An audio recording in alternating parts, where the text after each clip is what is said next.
Jack Elam was born William Scott Elam on November 13, 1918 in Miami, Arizona, growing up during an era shaped by hardship, resilience, and rapid cultural change.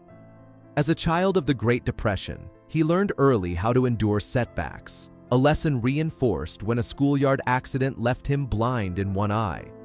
Rather than hiding this condition, Elam embraced it, allowing the distinctive squint to become part of his on-screen identity. Before acting, he built a successful career in accounting, working as a bookkeeper and auditor for major companies, including film studios. This practical background grounded him in discipline and professionalism, long before Hollywood entered the picture. When he transitioned into acting in his 30s, Elam brought with him a no-nonsense work ethic and a sharp eye for authenticity. These qualities shaped both his performances and his expectations of others on set. From Western heavy to comedic favorite, Elam's rugged features and unmistakable presence quickly made him a natural fit for westerns and crime dramas of the 1950s. Films like Rawhide and High Noon established him as a reliable character actor whose mere appearance signaled tension. Yet Elam was never content being one-dimensional. By the late 1960s, he began leaning into comedy, revealing impeccable timing and a self-aware sense of humor. Performances in Support Your Local Sheriff, Support Your Local Gunfighter, and later Blazing Saddles showed audiences a lighter, playful side that contrasted sharply with his earlier menace. Television further expanded his reach, with appearances on Gunsmoke, Bonanza, and Alias Smith and Jones. Despite his versatility, Elam remained deeply invested in professionalism and collaboration, values that shaped how he viewed fellow actors. When those standards weren't met, friction naturally followed, even among Hollywood legends.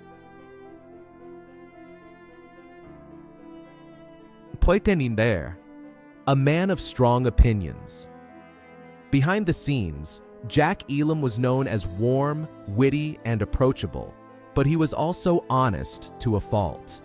He believed a film set should operate like a team, where respect flowed in all directions regardless of billing. Elam had little patience for ego, entitlement, or behavior that disrupted collaboration.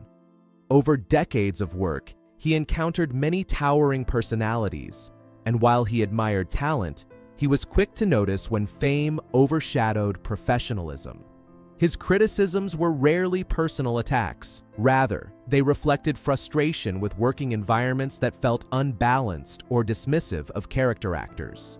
Elam understood that supporting players carried much of a story's emotional weight, and he resented when their contributions were overlooked.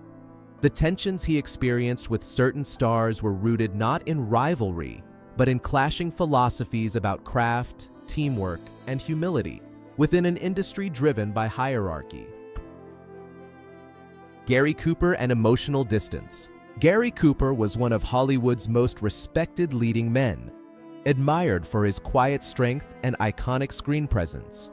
However, Elam reportedly found Cooper emotionally distant on set.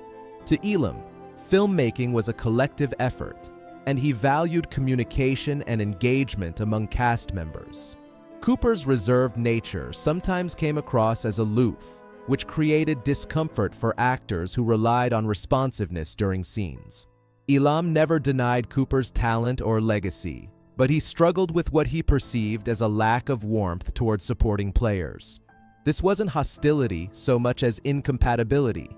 Elam thrived on interaction and shared energy, while Cooper preferred minimalism and solitude. Their contrasting temperaments made collaboration challenging, particularly in ensemble settings.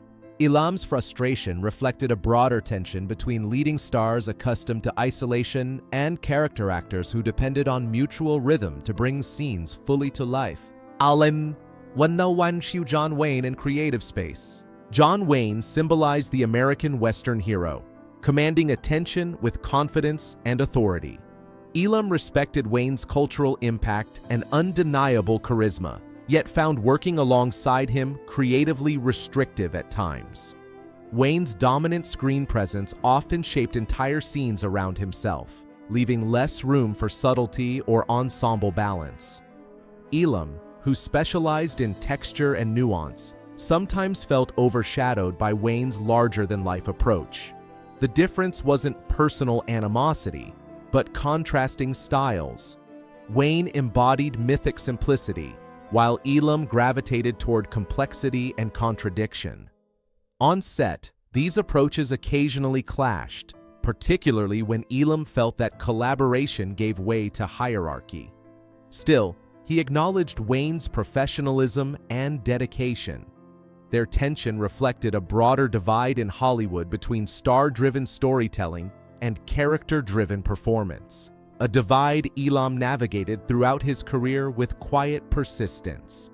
Aber always that Marlon Brando and unpredictability. Marlon Brando represented a new era of acting, one defined by emotional rawness and improvisation. While Elam respected Brando's brilliance, he found his unpredictability difficult to work with. Elam valued preparation and consistency, believing they created a stable environment for everyone involved. Brando's tendency to alter scenes on instinct could disrupt that balance, leaving fellow actors scrambling to adjust. For Elam, this wasn't about resisting innovation, but about fairness. Film sets depended on timing, coordination, and trust, and sudden changes affected more than just the lead performance. Elam admired Brando's influence on the craft, but preferred structure over spontaneity. Their differences highlighted a generational shift in acting philosophy, where traditional discipline met experimental freedom. Elam's frustration stemmed not from jealousy, but from navigating a working style that challenged his belief in shared responsibility on set. Wanti Aishi Steve McQueen and individualism. Steve McQueen's reputation as the king of cool was built on independence, intensity, and physical daring.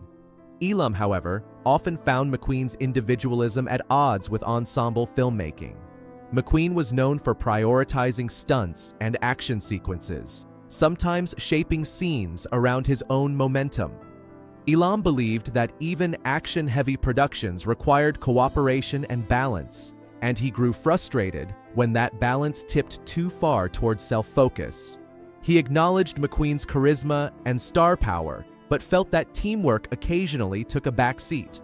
This tension reflected Elam's belief that no single performance should eclipse the collective effort.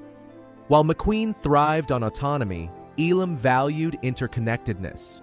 Their differing approaches underscored how success in Hollywood could be achieved through vastly different philosophies, sometimes creating friction when those philosophies collided on the same set. Kirk Douglas and relentless drive. Kirk Douglas was widely admired for his intensity, ambition, and commitment to his roles. Elam respected Douglas's work ethic but found his relentless drive overwhelming at times. Douglas was known for pushing hard to shape scenes, angles, and performances to his advantage, which could create tension among cast and crew. Elam believed that determination should never come at the expense of collaboration. While Douglas's focus often elevated a project, it could also generate pressure that affected the working atmosphere. Elam's discomfort wasn't rooted in resentment, but in concern for balance. He valued ambition when paired with consideration, and felt that excessive force disrupted creative harmony. Their dynamic illustrated how passion and pressure can coexist uneasily, especially in environments where strong personalities compete for influence. Elam's perspective reflected his lifelong belief that great performances emerge best from mutual respect rather than domination. Elizabeth Taylor and emotional volatility. Elizabeth Taylor's screen presence was legendary, combining beauty, emotion, and magnetism. Elam admired her talent but found her emotional intensity challenging during production. Taylor's moods were famously unpredictable, and shifts in energy could ripple across a set. Elam, who preferred steady professionalism, sometimes struggled with the emotional volatility that accompanied her performances. He understood the pressures she faced and never dismissed her abilities, yet found the atmosphere demanding. For Elam, acting was about reliability as much as inspiration. When emotions ran high, it tested his patience and adaptability. This tension reflected differing approaches to emotional expression in performance. Taylor embraced emotional extremes, while Elam favored controlled delivery. Their contrast highlighted how varied temperaments can complicate collaboration even among gifted professionals. In the end, Elam's critiques were less about dislike and more about navigating intense personalities within a demanding industry.